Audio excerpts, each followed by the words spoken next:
Last class में adaptation की जो थी उसमें हमने एनसीईआरटी के सारे फैक्ट्स डिस्कस कर लिए थे। मैंने आपको कहा है कि मेरी क्लास में जो टॉपिक आपको पढ़ना है, अगर आप मेरी क्लासेस देख लेते हैं तो आपको कहीं और कोई रेफरेंस देखने की ज़रूरत नहीं है।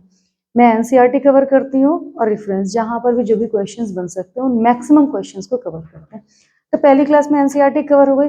अब हम लोग जितने भी इम्पॉर्टेंट फैक्ट्स हैं या टाइप्स हैं या फिर कुछ रूल्स हैं उन सबको देखेंगे। ठीक, तो चलिए एक्स्ट्रा कंटेंट यहाँ से आज की क्लास में देखते हैं एडेप्टेशन से रिलेटेड।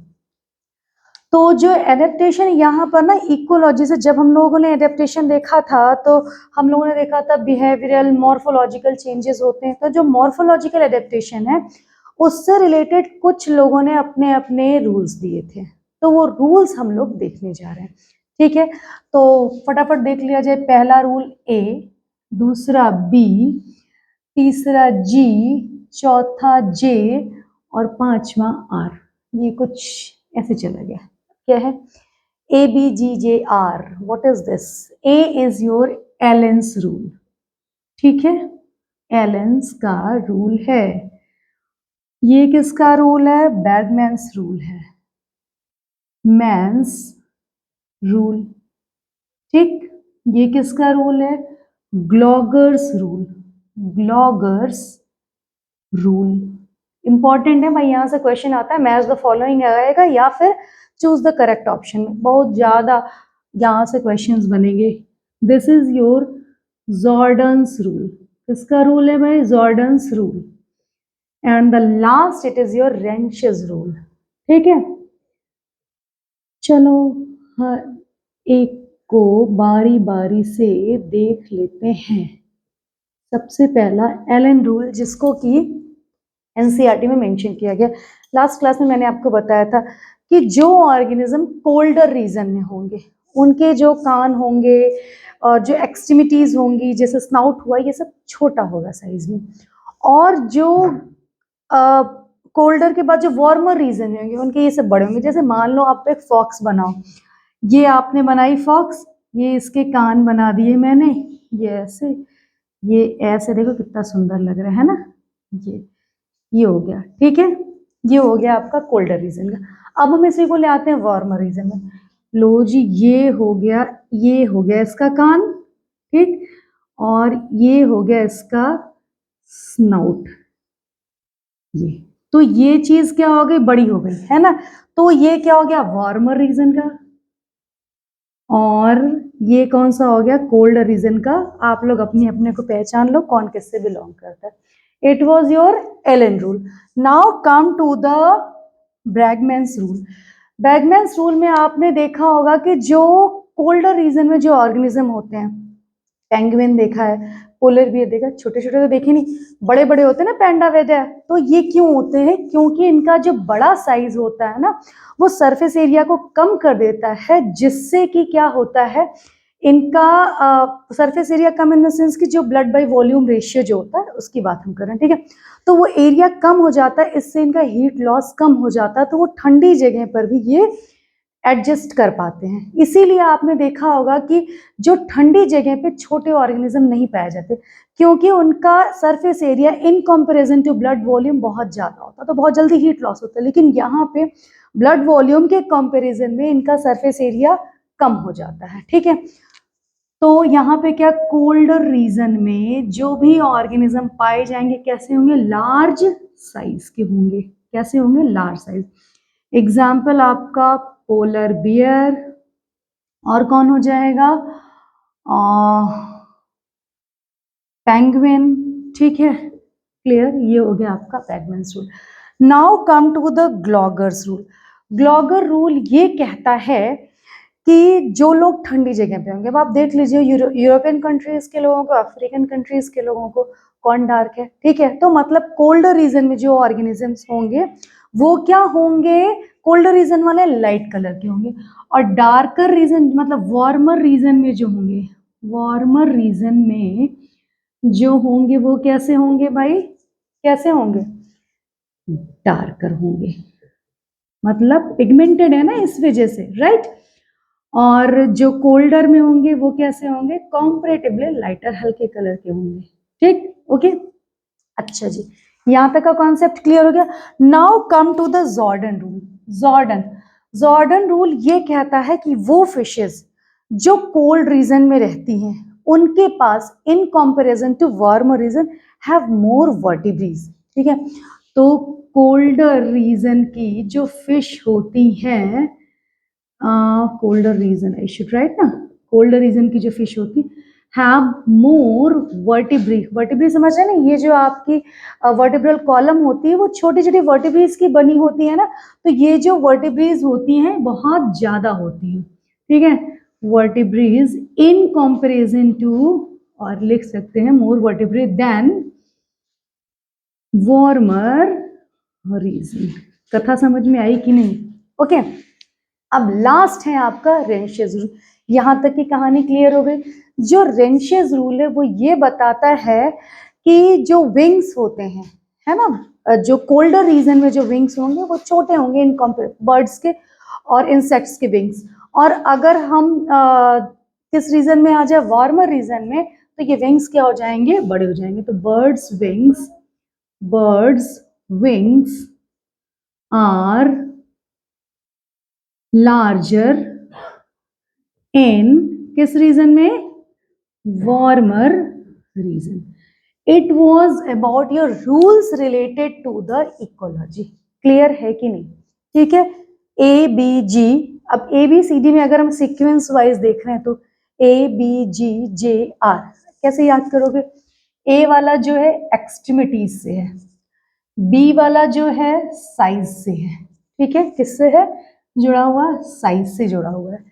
ये किससे है, डार्कर और पिगमेंटेशन से, तो हम इसको डार्कर से आइडिया ले लेंगे।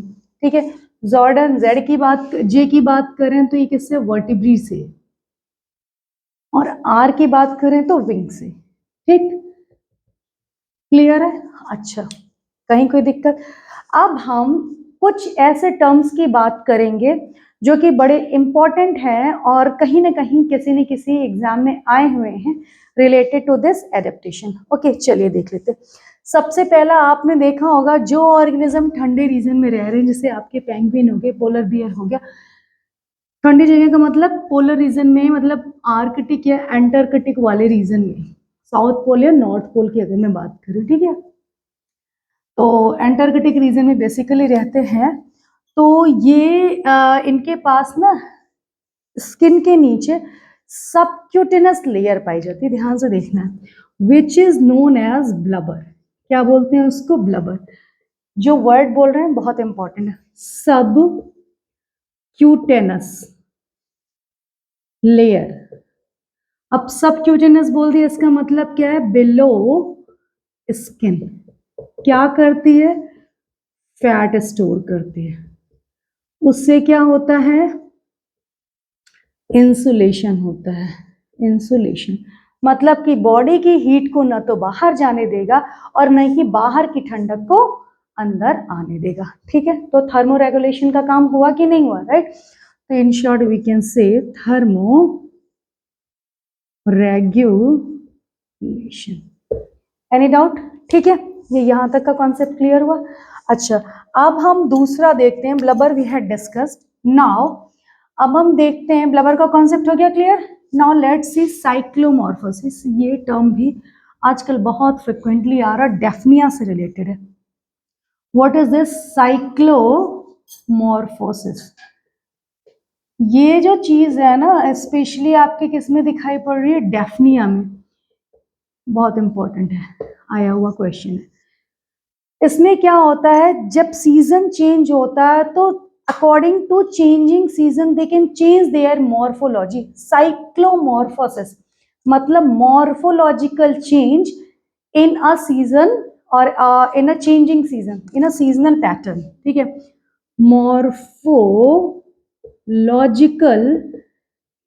चेंज और change in morphology according to season. ठीक है जी, ये हो गया आपका साइक्लोमॉर्फोसिस। किसमें हो रहा है, डेफनिया में। It is also a type of adaptation. Clear, adaptation है, ठीक है।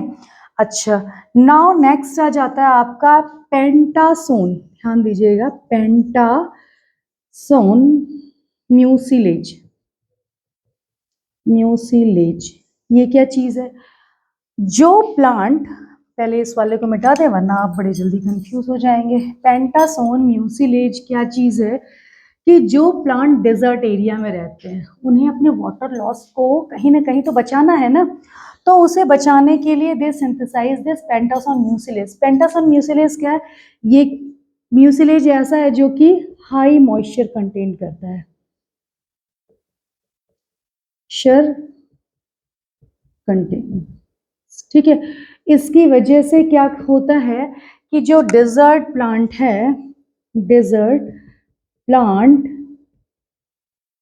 कैन टोलरेट,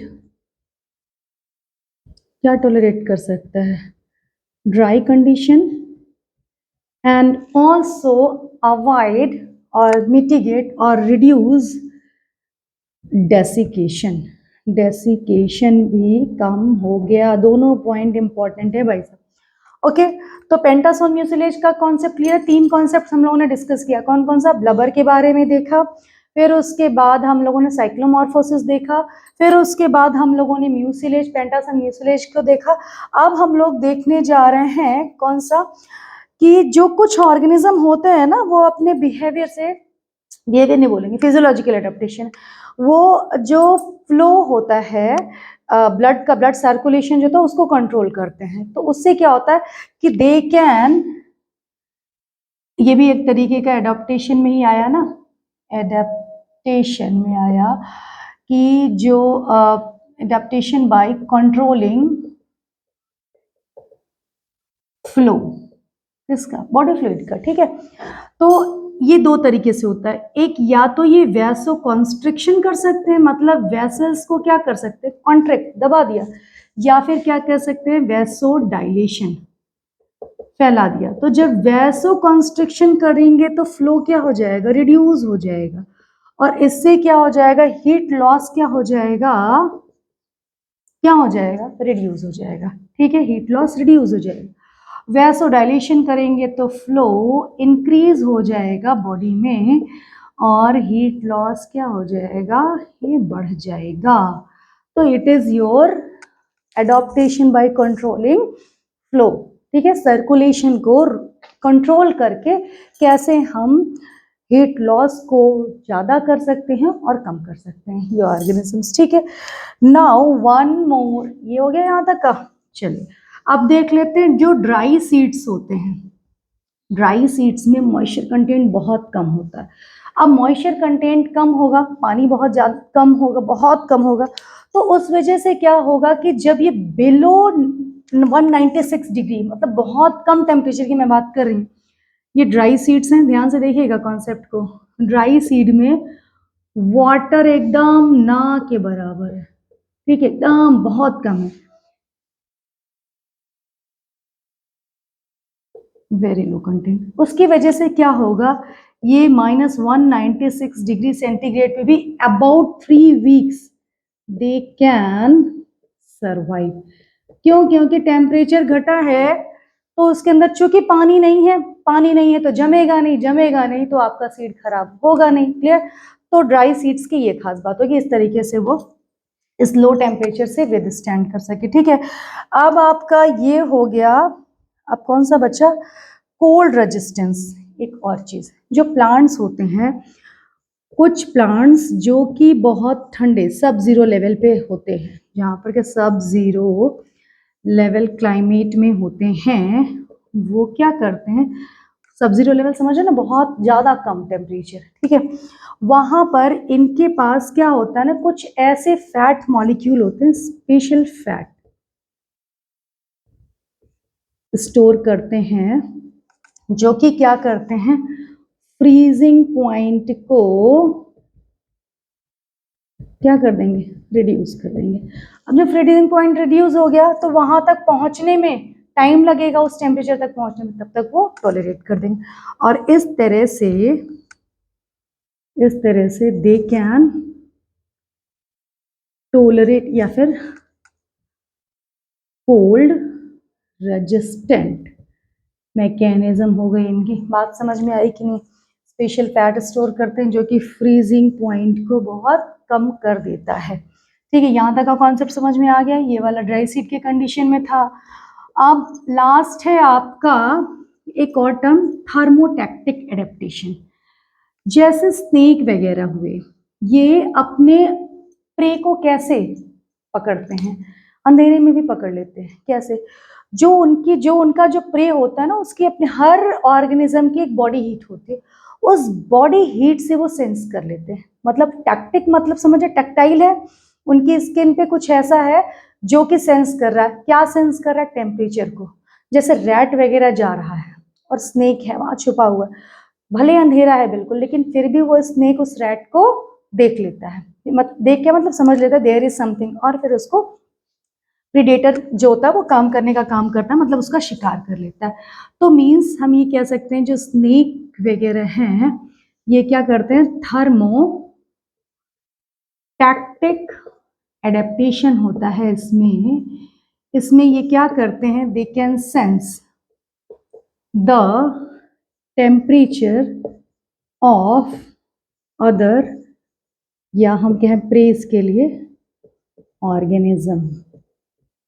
ठीक है, तो ये इतना पूरा टॉपिक था आपका एडेप्टेशन से रिलेटेड, जिसमें हमने पहले वाली सीरीज में एनसीईआरटी के सारे फैक्ट देखे थे, सारे कॉन्सेप्ट देखे थे, और इस वाली सीरीज में रेफरेंस से जितने मैक्सिमम हो सकते थे उसको डील किया। सो आई होप कि ये क्लास आपके लिए अच्छी लगेगी, इंपॉर्टेंट क्लास है। Thank you very much.